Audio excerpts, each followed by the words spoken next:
I created a fortune and I lost a fortune. Losing a fortune was one of my greatest gifts. By that heartache in my soul, I realized what it was within me that could not sustain the wealth over a period of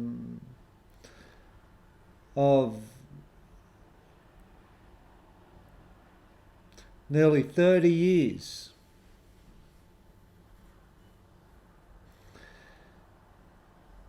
And saying it quite simply, I sabotaged myself. I sabotaged myself through my own unawareness, through my own ignorance, through my own arrogance, through bad business decisions, naivety, drug abuse, got back into the drugs, the old Charlie.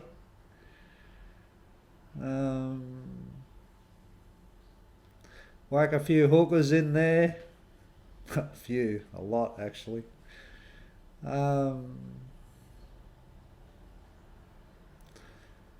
The old Jack and Jills.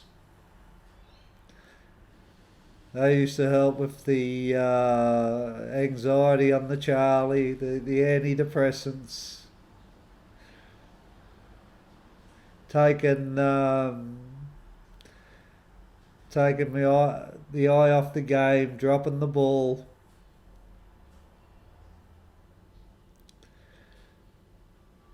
Yeah, great insight at a big cost. But is money that big of a cost when you realise,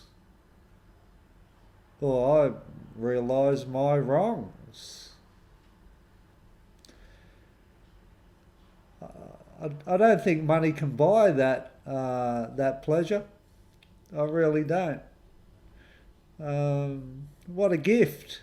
What a tremendous gift in one's life to receive that, and that's true. That's true. I look at everything that's happened in my life. The highs, the lows, the in-betweens. It has been a fortunate life, and it's been a great life, and it appears in any kind of success, attaining it, losing it, living with it. There's always something in there where you have those moments, but you have those moments not talking about or not being in financial success. You have those moments when you're not coming from a financial position or a success status. I believe our whole life is a success. It doesn't matter what you're driven with, and in that whole life of success, hopefully, we can take stock of ourselves. It doesn't matter where we are. It doesn't matter what part of the pendulum or where you fit into the pecking order. you're entitled to your dreams and your hopes and your voice and your decisions and your actions.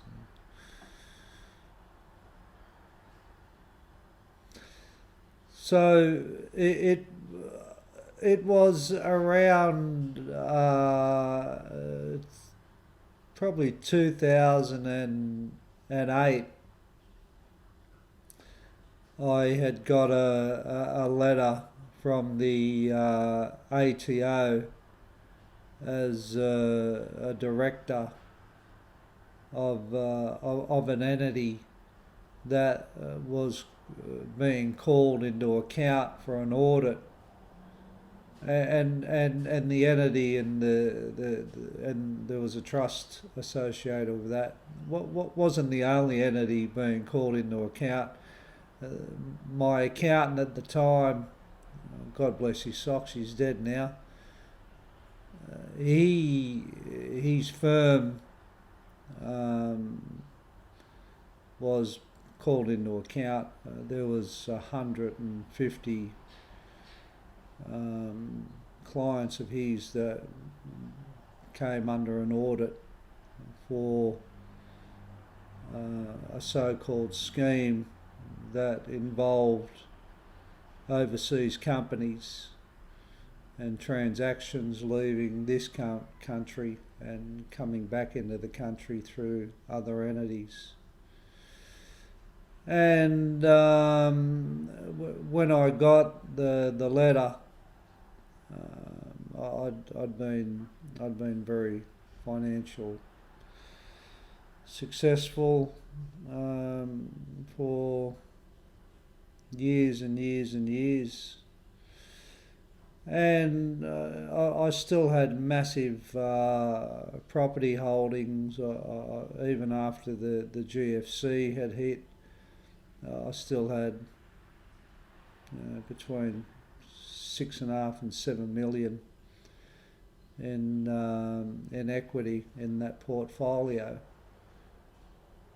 and that's after being taken to the cleaners somewhat from a family court situation. You always got to throw an ex-partner in there, don't we? So when I got the letter, I knew this could be somewhat serious. But before that, I had a few run-ins with the regulators and the ACCC, and I'd been in a couple of long drawn-out court cases in the Supreme Court and the Federal Court in Sydney, where the regulator was trying to get orders against certain ways I was trading, and they failed. But that had its toll on me also. That went for nearly 10 years and cost me about $3 million in legal costs and their costs. And all the other trials and tribulations I had leading up to that, in companies and challenges and trying to reinvent myself and buying printing companies and having labour hire companies and crane companies, labour hire, painting companies,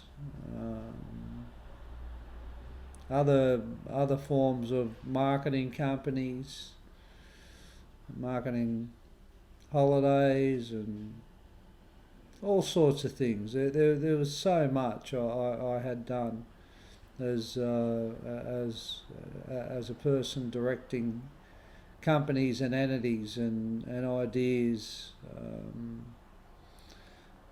that I come up with and other people presented to me where I took advantage of them. There was even one time there I was bringing in millions of pens from China, and I set up another printing company, and all that did with pad printing was print pens, and we were selling millions of them, and that was successful. And this letter kind of was a little bit of the icing on the cake as far as the start of the demise and the heavy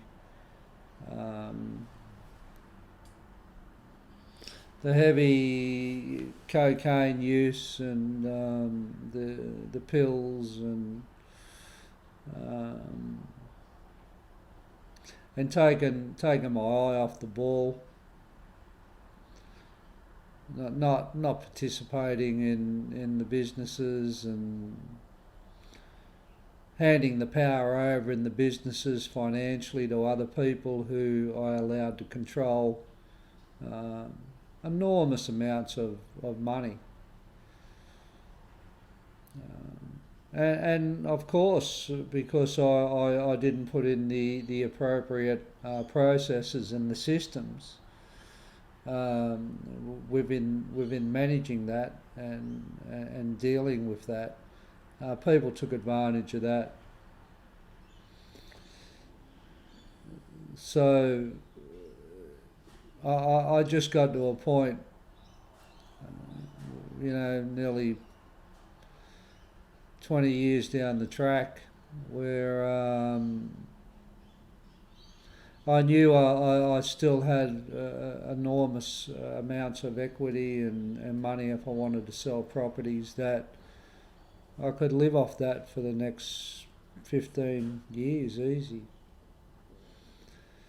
And I still had businesses turning over good money each week, but I kept travelling overseas first class and heli skiing and living the life that I was accustomed to, and going out for dinners every night and splurging on all the good things, buying anything that I wanted.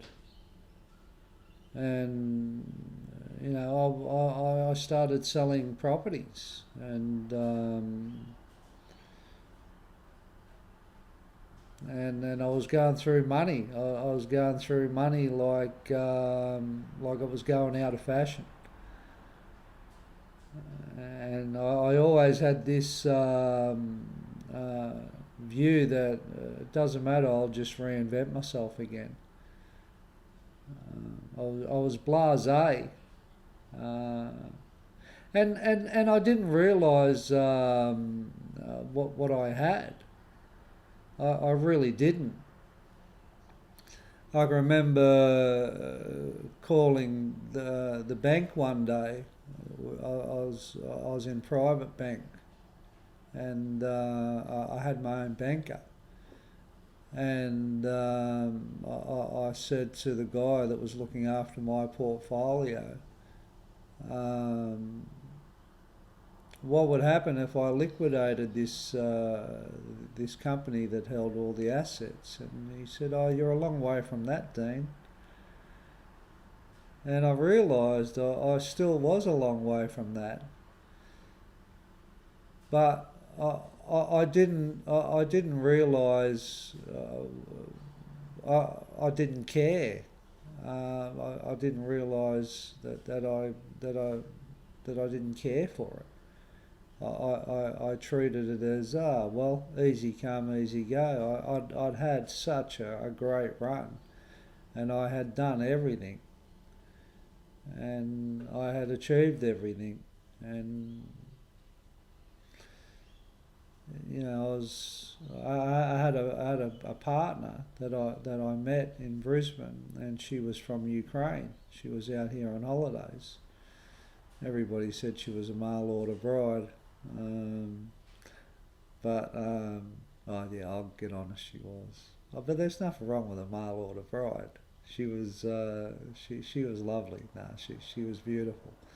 And that's another story. And I was travelling over there quite a bit to see her when she went back, and she ended up coming back out of Australia, and she lived with me, and the money that I spent on her, of course, like she was younger than me, and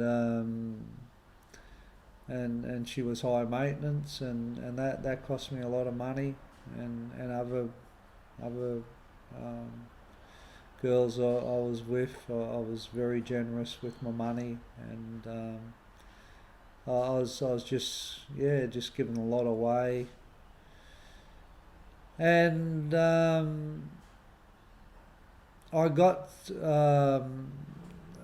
around 2018, after 10 years of this kind of spending, and the tax department finally come back to me in that audit, and every person that was involved in that audit, the 150 clients that the accountant had, they all got their case against them. The tax department was successful in tax evasion with them, and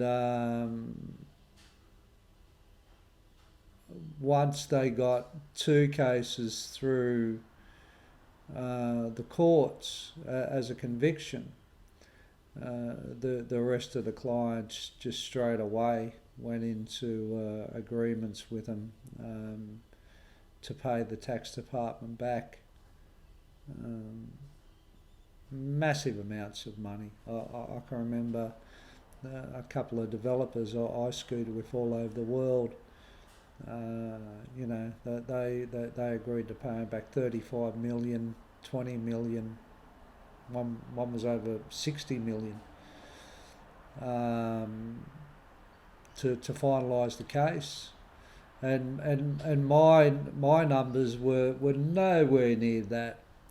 That the tax department was trying to extract out of the entities that I had managed, and but it was up there. It was a lot of money. It was about taking all the fees and all the interest over many years. The interest, it just absolutely kills you. It got to about 14.5 million.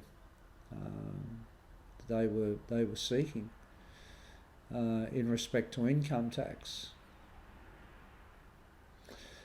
and I didn't have that in 18. I'd done millions. I didn't care. I knew that if the ATO was going to come after me, I thought, well, I'll just make sure there's nothing there. And that was a part of the fear and a part of how I sabotaged myself. So we finally got to the end of the road with them, and they come back to us, and they decided to exclude me from the audit personally.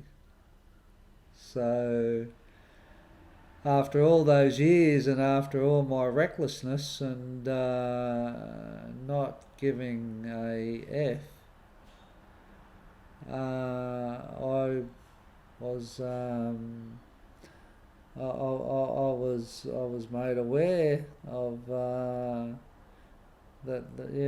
they excluded me from the audit, so everything that I had I pretty much lost, and I had a good time losing it, I might add, which is always great.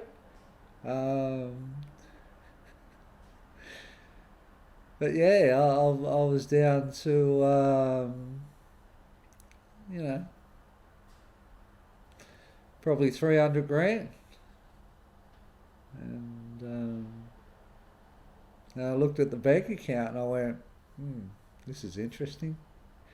300 grand. All the company's gone.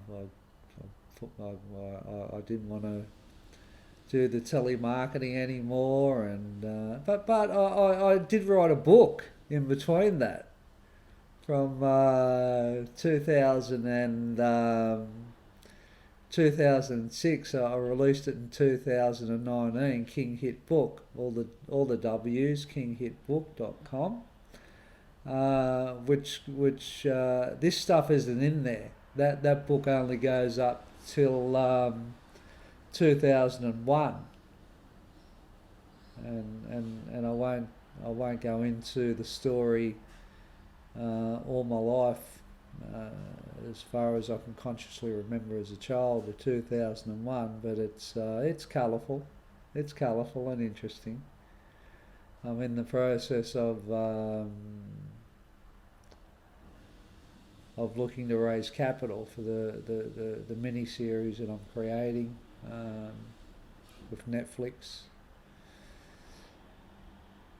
or feature films.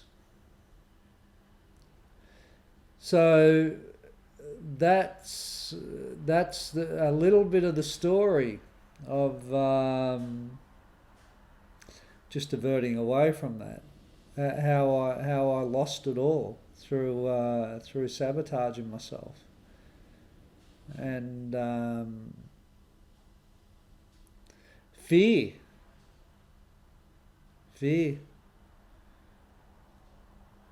Yeah, it was a great price to pay for the wisdom that I received. And there's a lot of other stuff in there, like, the person that I become when I had all that. Like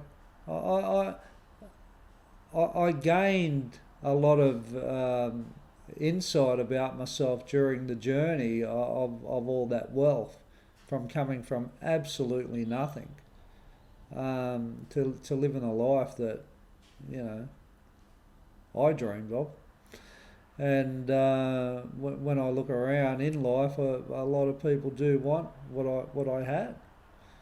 I believe I was very blessed, and I was very fortunate to have experienced that. But I also see things within it that I could have done differently, and I'm sure I'll get another shot. Not coming across as arrogant, but I'm better now. I'm a lot better now. When Ali fought Foreman in Zaire, he made that comment. I'm no Muhammad Ali, but he made the comment that he was better in age, and I think we all can be better in age. I think that's the blessing of age, that hopefully if there's wisdom that does come to people's life, that they can see that all the experiences that we've had arriving within our later years is a gift with wisdom. But again, I don't think you can get that if you don't take accountability for it all and don't take stock of it. I just don't know how you're going to get that. If you're still blaming people for everything that's happened to you, or how hard things have been, or you haven't had the blessings to get over your pain from your life, which everybody has it. Maybe the later years will be as hard as the earlier years. I hope that's not the case for people. So yeah, and again, if you're watching this on YouTube, if any of this is okay with you, or give it a like, or if you want to leave a comment, by all means do that. Feedback's good. and yeah, have a great Monday, and try and be aware of sabotaging yourself out of fear, because it can happen with success, or you can sabotage yourself not to attain success out of fear. So it's a paradox, and it's a double-edged sword. So yeah, have a great Monday. Take care.